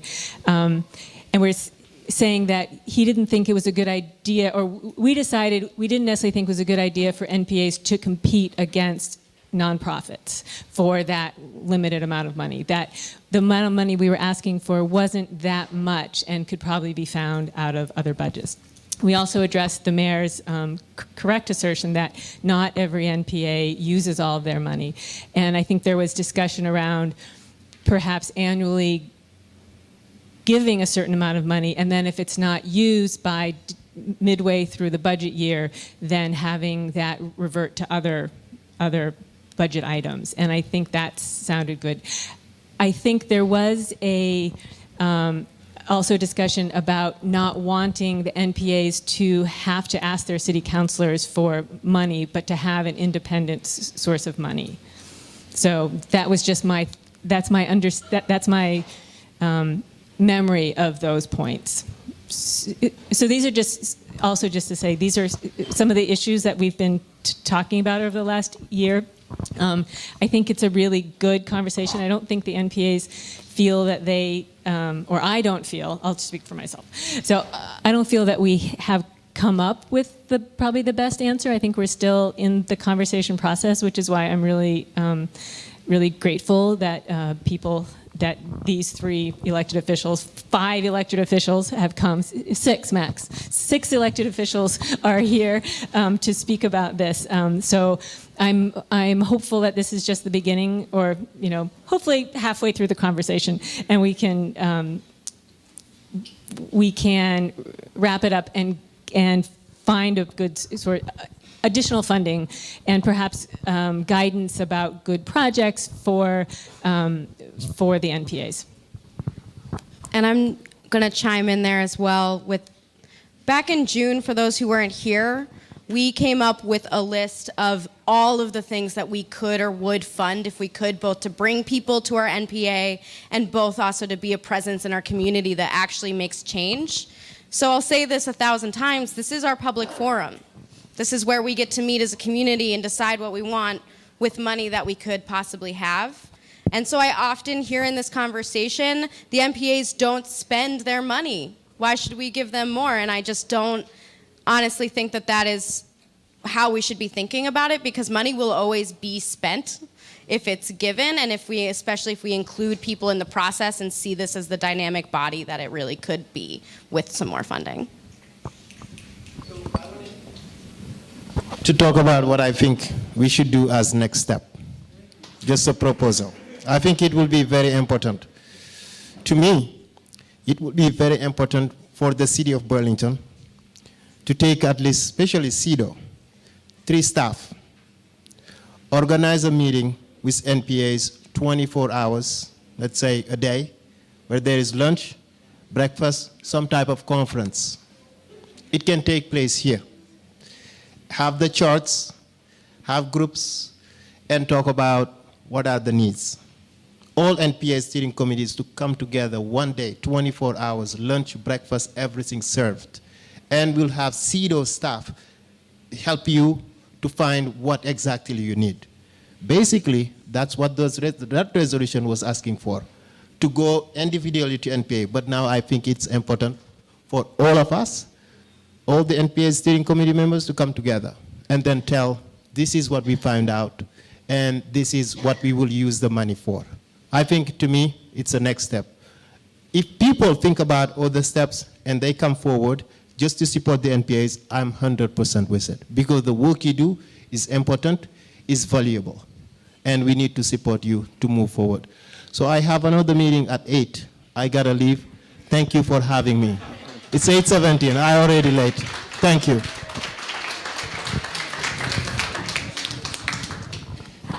Great. I got the signal I could speak to just one more thing. Different topic, but a topic that I heard referenced numerous times tonight, and I think it's going to be kind of the big discussion of January in many ways. I would like to just quickly share my perspective on the City Hall Park decision that's before the city. I've come to think that this is a very important decision for the city. That has not always been my focus.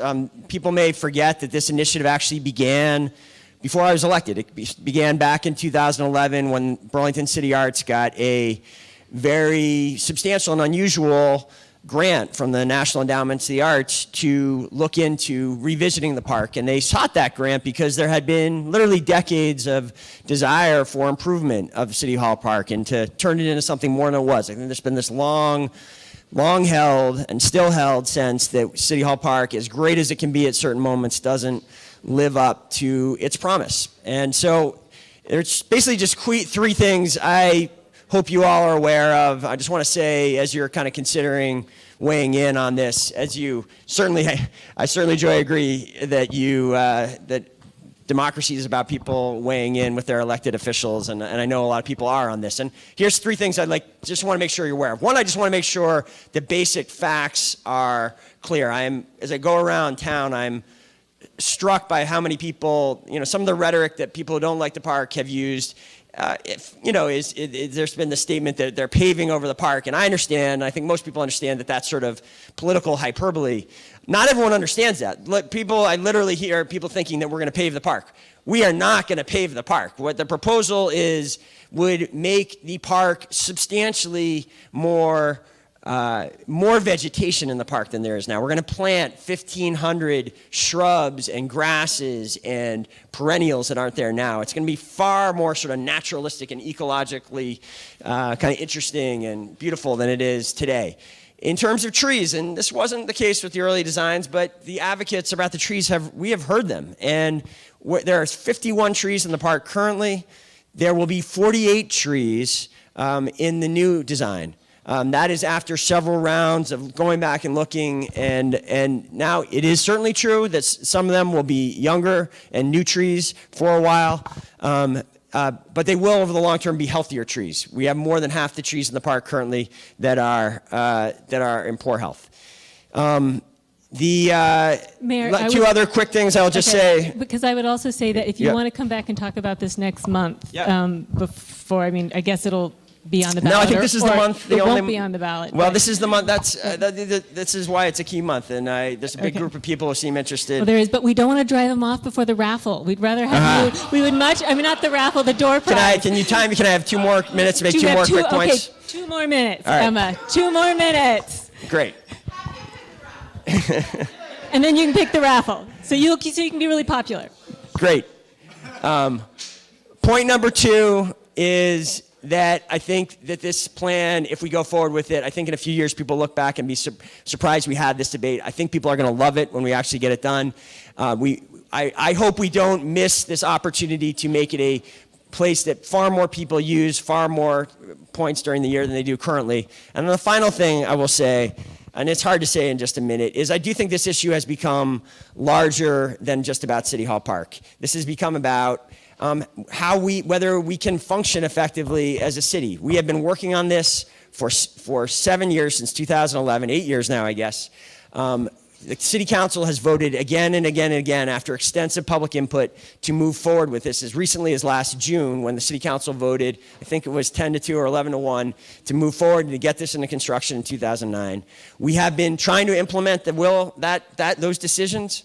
And if we change that decision at this 11th and a half hour now, we will not just waste large amounts of money. I think we will risk becoming a city that people don't want to make grants to, like the NEA. We'll risk becoming a city that people don't want to work for because of the great staff that have put their heart and soul and taken a lot of abuse around this plan for a long time and want to see this get done.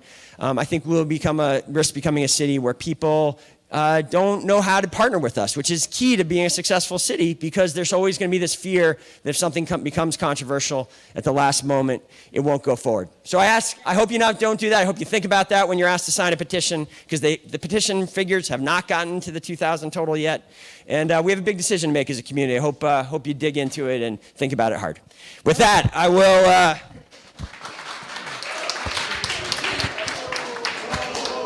what I should have said is that people had 2 more minutes to get their name in, but I forgot to say that. But Alyssa did, and the mayor is drawing the name for the New Moon gift certificate, and it is Jess Hyman. A big night for Jess. She gets on the CDBG committee with half of a vote and wins the raffle. And with that, we are calling an end to this month's Ward 2 and 3 NPA meeting, and we look forward to seeing you next month. Next month, we have our candidate forum, so if you want to hear from your city council candidates, come back. Okay, before anyone picks up a chair, before anyone moves the table, I need your attention, please. About this place being free. It's not entirely free. We believe in the concept of sweat equity. The next time these chairs and tables will be used is for a funeral and a memorial service. That being the case, and for here ever after, I would like people to clean off, wash off tables and chairs before putting them away, so that when the people take them out on Saturday for their memorial service, they don't have to see tables that are not clean. So, are there rags? they're all in the kitchen. Everything. Yeah, there's stuff in the kitchen. I'm just seeing there's a lot of drips on a lot of the tables, and we should not be putting them away this way. Also, stacking the chairs off of the chair dollies make them much harder to move. All the chair dollies are on wheels. Bring the chair dollies to the chairs rather than the other way around. Thank you.